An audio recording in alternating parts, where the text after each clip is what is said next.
Habang patungo sa ilog Ganges upang maligo ang isang bigurong Hindu, nadaanan niya ang isang pamilyang nagtatalo-talo at galit na sinisigawan ang isa't isa. Tinanong nito ang kasamang mag-aaral. Bakit sumisigaw ang tao sa pagkikipag-usap kung siya ay nagagalit? Sumagot ang isa. Nawawalan tayo ng pasensya kaya tayo sumisigaw. Ngunit bakit kailangan natin sumigaw gayong ang ating kausap ay nasa tabi lang natin? Maaari naman sabihin ang ating ikinagagalit sa mahinahong paraan. Tanong muli ng guro. Nagbigay pa ng mga sagot ng ilan sa mga mag-aaral, ngunit hindi nasiyahan ng guro sa kanilang mga ibinibigay na pangangatwiran. Sa huli nagpaliwanag ang guro. Pinaglalayo ng galit ang mga puso ng tao sa isa't isa. Dahil dito, kailangan nilang sumigaw upang marinig ang isa't isa. Sa makatuwid, mas malakas ang pagsigaw habang lalong tumindi ang galit at lalong naglalayo ang kanilang mga damdamin. Ano naman ang nangyayari kung nagmamahalan ng dalawang tao? Hindi sila sumisigaw. Sa halip, ay mahina at mahinahon ang kanilang pag-uusap sapagkat magkalapit ang kanilang mga puso.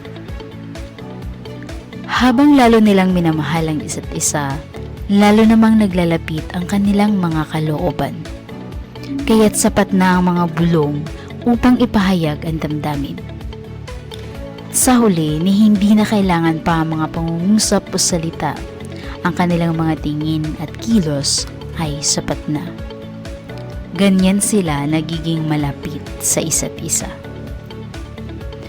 Matapos ang paliwanag, sinabi ng guro, kung kayo'y nakikipagtalo o magkikipagpaliwanagan, lalo't sa minamahal, huwag ninyong hayaang maglayo ang inyong mga kalooban.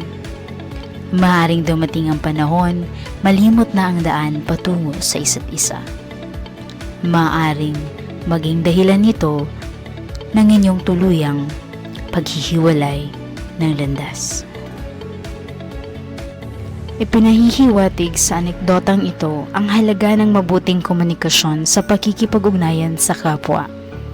Nararapat na gamitin natin ang salita upang magpahayag ng nasa sa isip at niloloob sa paraan ng makalikha ng pag-unawa at nakapagpapalapit sa kapwa.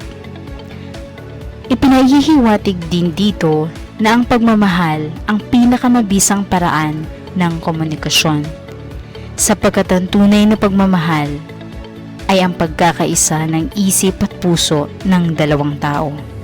Sa makatuwid, hindi ito nangangailangan ng salita.